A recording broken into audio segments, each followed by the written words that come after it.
Qual a sensação de ir ao estádio de futebol sem torcida adversária? Os paulistas vão assistir os próximos clássicos sem os torcedores concorrentes. A medida tem validade imediata e vai até o dia 31 de dezembro. Além da torcida única, outras duas ações foram anunciadas pela Secretaria de Segurança Pública de São Paulo após uma série de episódios de violência. Os clubes não podem mais entregar ingressos separadamente para as torcidas organizadas. Elas estão proibidas de levar adereços que as identifiquem para os estádios. A norma é suficiente para combater e evitar a violência das torcidas organizadas? Qual a perspectiva de outros estados também adotarem a mesma medida paulista? Participam do programa Sóstenes Marquezini, diretor da Secretaria Nacional de Futebol e Defesa dos Direitos do Torcedor, do Ministério do Esporte, e também o sociólogo membro do Conselho Nacional do Esporte e secretário nacional da Autoridade Brasileira de Controle de Dopagem, Marco Aurélio Klein. Gostaria de agradecer a presença dos senhores aqui. Torcida única causa uma certa estranheza. Qual a opinião dos senhores sobre isso? Eu acredito que a torcida única ela não seja a solução do problema, né? E junto com o meu pensamento está também o sociólogo também Sérgio Murad, da Federação Paulista de Futebol. Por quê? Você não vai atuar tirando o torcedor visitante do estádio e infringindo o direito de outro, que também tem o seu direito de estar no estádio. O artigo 13 do Estatuto de Defesa do Torcedor traz o seguinte: o torcedor ele tem direito à segurança antes, durante e depois da partida. Já lá na Constituição Federal, ele nos dá o direito de ir e vir, o direito do lazer, o direito de você torcer. Então, como é que o Estado ele tem que te dar segurança antes, durante e depois da partida, mas ele mesmo fala que não tem condição de dar segurança, ou seja, você não pode ir torcer para o seu time, porque eu não tenho condição de prover segurança naquele dia do jogo ou de um clássico. Eu não acredito que seja a melhor maneira de atuar. Perde o espetáculo, perde-se renda, mas, enfim, é uma medida extrema de uma situação muito complicada que vive o futebol brasileiro, né, doutor? A torcida única não é uma solução. Não é uma solução que possa ser considerada, no meu entendimento, nem de médio prazo e, fundamentalmente, não é de longo prazo. É preciso estudar o problema, ele não é um problema apenas policial ou de legislação. Eu tenho a visão de que ele é um problema de organização, a questão de organização. Quanto mais organizado for o espetáculo, quanto mais ele estiver voltado para o espetáculo em si e não para ações de operações de guerra, de grandes operações policiais, é o que pode trazer o torcedor de volta, não é?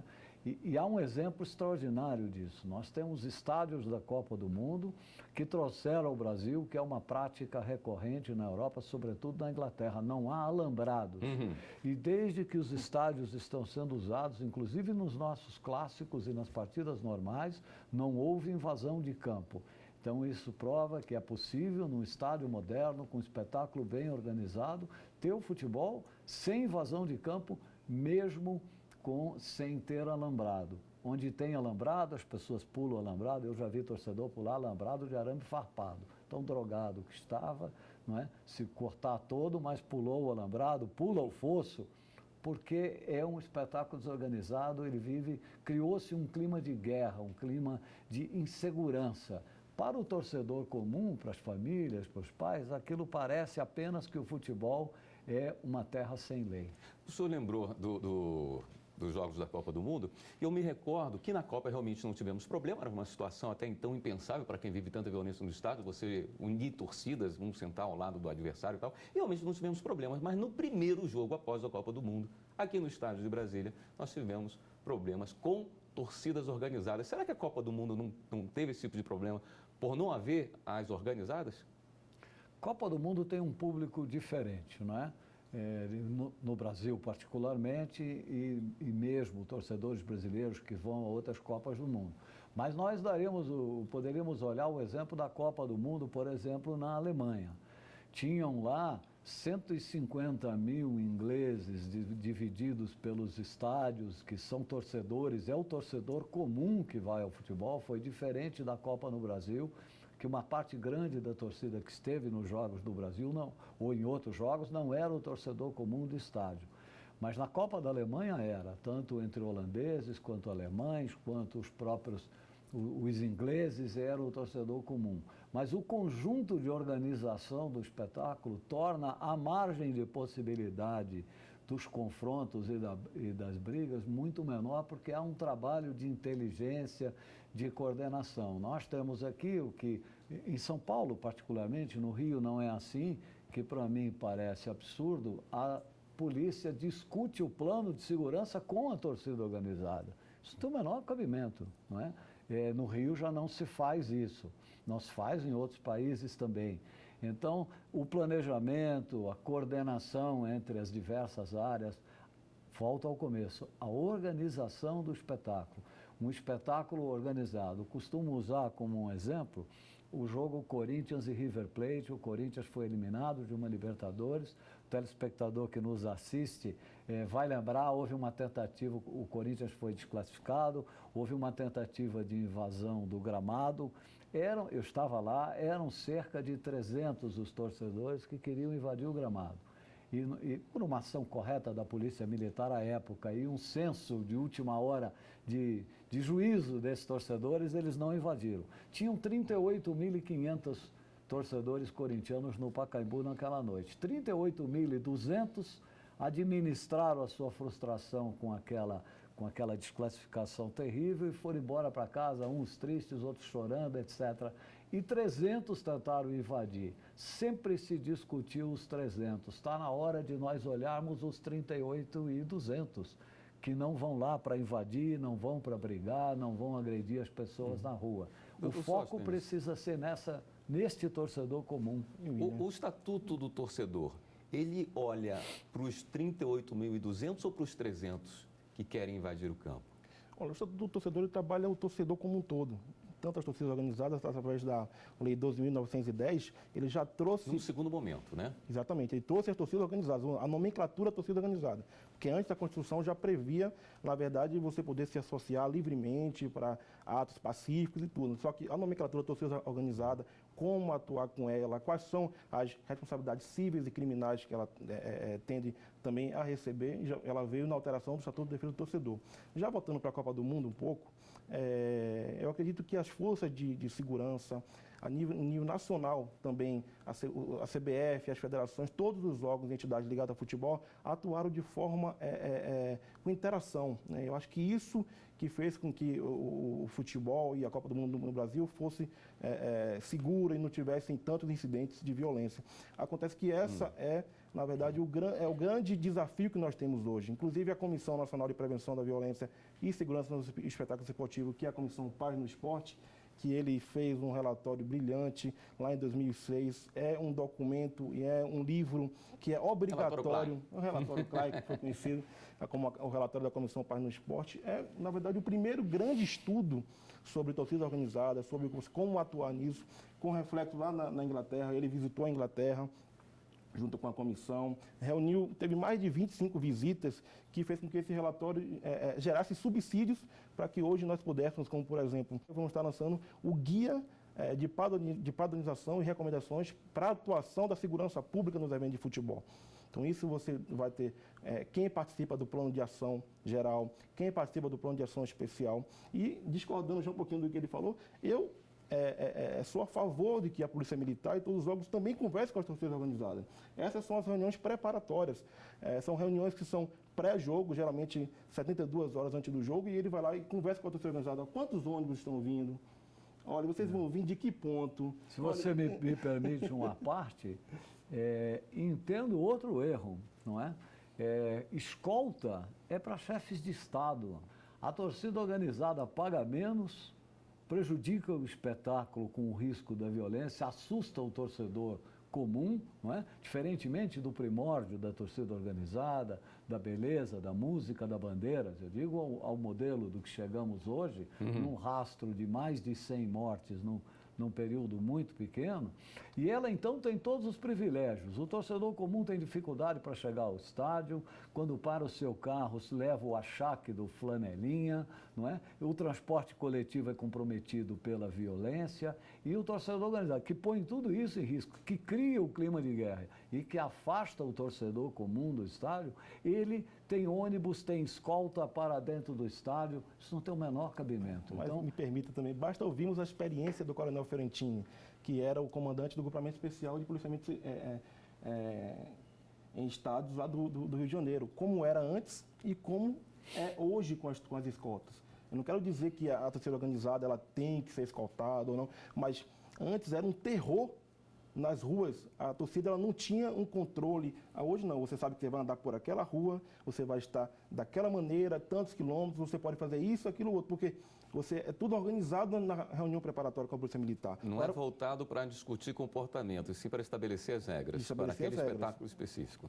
De onde ele vai sair, onde vai ser o ponto de concentração, ele não pode ir por um certo metrô, ele não pode ir por pontos em que outras torcidas organizadas também estejam indo, ou seja, é uma reunião preparatória que já está prevista no guia de padronização. E eu acho que é super viável, deve ser feito. Com todo o respeito, aqui fazendo jus à casa Data Vênia, que não funciona, não é?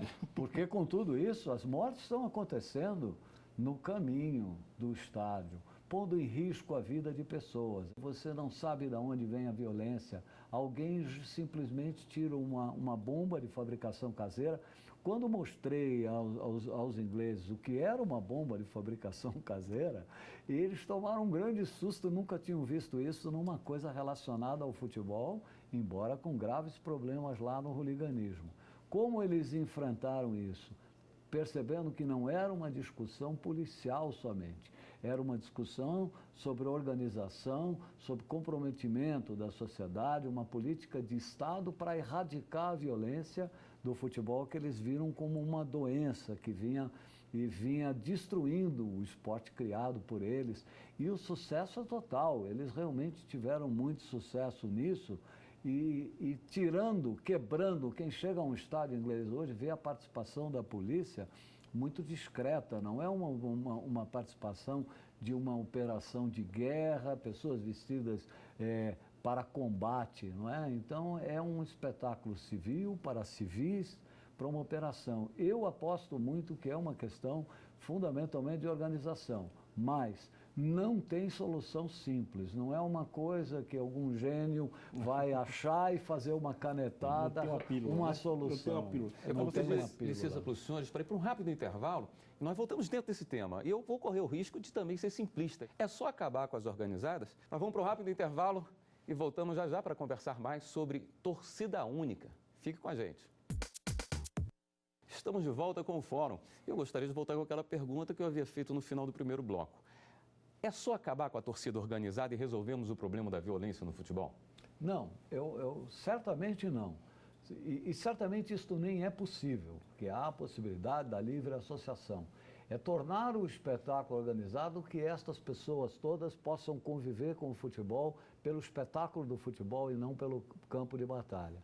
É preciso combater a pequena ofensa, não é? A ofensa começa. Quando nós começamos a tolerar o xingamento, nós abrimos essa porta que não teve fim para a violência. Porque alguém diz assim, mas é uma coisa moralista que não pode xingar? Não. A primeira razão que dá início a um confronto, a uma briga, é um xingamento. Se duas pessoas discutirem na porta de um bar por um jogo de futebol e tiver uma troca de tapa entre duas pessoas, é uma coisa. Quando isso acontece no meio da multidão, nós temos o risco de uma grande tragédia.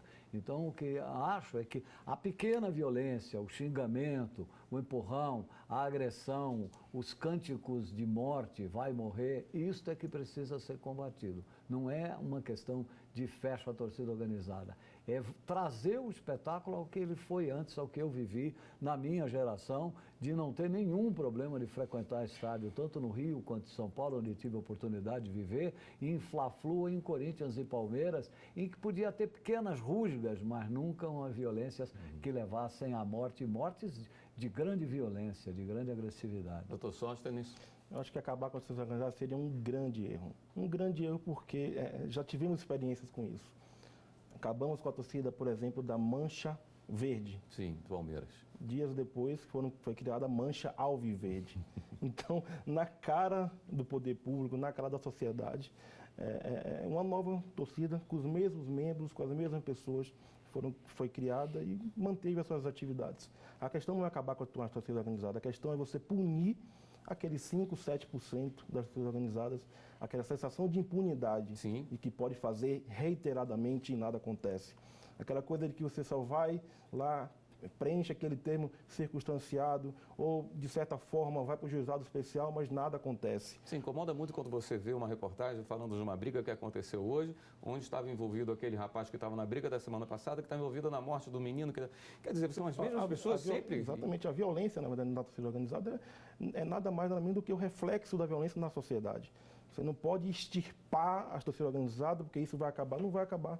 Nós não vamos ter nem a quem imputar, nem a quem procurar. Hoje, o poder público, a polícia, ou a entidade tem como procurar o presidente da torcida tal e com ele conversar. Tem como procurar uma pessoa que representa a entidade. Hoje você tem como achar essa pessoa, ou você tem um cadastro, inclusive, no Ministério do Esporte. Pois é, a legislação já prevê isso, não é? Um cadastro com o nome de todos os participantes. Exatamente. As compras poderiam ser feitas através desse cadastro. Parece que isso era uma sugestão para ser utilizada em São Paulo. Não sei se foi implementada. Esse é um grande imbróglio. O Ministério Público já vem há alguns anos pedindo que esse cadastro seja um cadastro atualizado. Hoje, na verdade, a lei do Estatuto do Torcedor só prevê que cada torcida organizada deve manter em seu domínio cadastro atualizado de seus membros, no mínimo em 6 meses. Mas não tem nenhuma determinação que aonde deve ser isso, de que forma deve ser, se é com papel, se é com um computador, se é um sisteminha, se é uma planilha. Então isso está totalmente desorganizado. Então foi algo que nós implementamos, até começou no Ministério do Esporte como torcida legal e hoje está entrando como torcida cidadã, para que esse não seja um cadastro, tão somente um cadastro policial. Porque qual é a maior resistência hoje de um membro de torcida organizada a se cadastrar?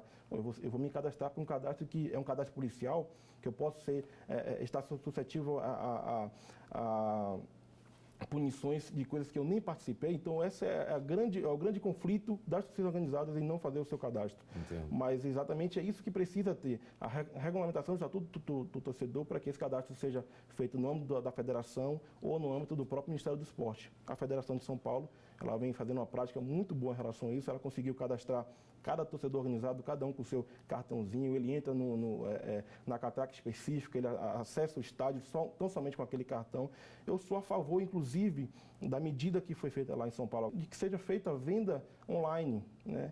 Eu acredito que até para o clube isso é importante, porque o artigo 213 lá do Código Brasileiro de Justiça Desportiva fala que o clube que não apoiar o poder público a identificar os torcedores que fizeram algum tipo de arruaça, ele também está suscetível à multa, à perda de mando de campo, a uma série de outras sanções administrativas pela Justiça Desportiva. Então, para o clube, ele vender esse ingresso online e ter um cadastro prévio, para ele... Nós temos no estádio de futebol 2 tipos de espetáculo.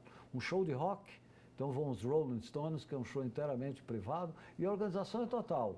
Não é? Tem pouquíssimo policiamento, não é? E a organização é total, seja com os ambulantes e tal. No futebol é terra de ninguém, os ambulantes acampam à porta da casa das pessoas, os torcedores em geral, não só torcedores organizados, acham que aquele caminho é terra de ninguém, podem fazer qualquer coisa, as ruas não estão iluminadas adequadamente, então é um processo de terra de ninguém, onde o comportamento é terra de ninguém. Trate as pessoas como animais e elas se comportarão como animais. Escutei isso de um especialista de inteligência na Inglaterra. Eles levaram bastante tempo para entender que não era um problema de conflito e de pancadaria. É preciso quebrar isso, é preciso olhar isso de uma forma mais ampla, mais inteligente, de mais longo prazo, com propostas tem aqui de classificação dos jogos, por risco, planejamento, tudo com muita antecedência. Não o planejamento do caminho da torcida organizada, o planejamento do conjunto. Você sabe antes, tem memória, sabe onde é o problema, onde se dá o problema, onde as pessoas vão, o que acontece no metrô, um tipo de policiamento específico no metrô, no transporte coletivo e nos outros todos. Ou seja, um problema que cresceu, ganhou uma dimensão capaz de provocar mais de uma centena de mortes, continua sempre sendo tratado da mesma maneira que foi tratado ontem, no passado, jogando a responsabilidade disso numa tropa de choque da Polícia Militar. A questão não econômica pode ser só isso. se torna inviável financeiramente se tomar essas atitudes.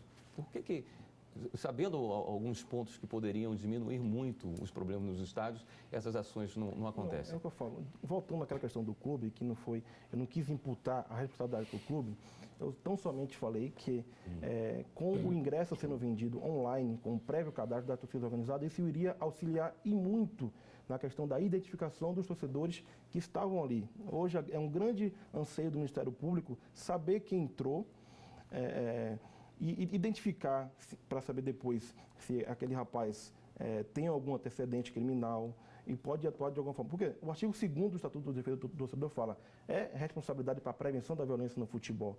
O clube, a polícia, o Estado, os torcedores, todos são responsáveis conjuntamente pela prevenção da violência no futebol. Sim. Então, o Código Brasileiro de Justiça Desportiva pode imputar perda de mando de campo, pode imputar de R$100 até R$100.000 de multa ao clube, quando ele não se predispõe a ajudar nessa identificação, a ajudar para que aquele torcedor seja punido, seja individualizado, e não que a pena venha tão somente a torcida organizada, a entidade da torcida organizada. Porque o que muito acontece hoje eu vou punir, eu estou punindo a torcida organizada, você não pode mais entrar durante 3 meses ou 1 ano naquele estádio.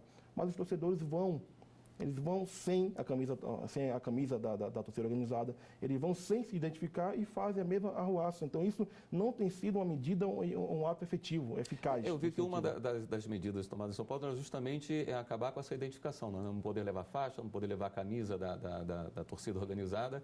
E eu fiquei na dúvida se isso realmente teria algum efeito prático. Note o sentido disso, né? Nós estamos falando em torcida organizada. O estádio, se pegar o do Corinthians, 40 mil lugares, o do Palmeiras algo semelhante e outros pelo Brasil.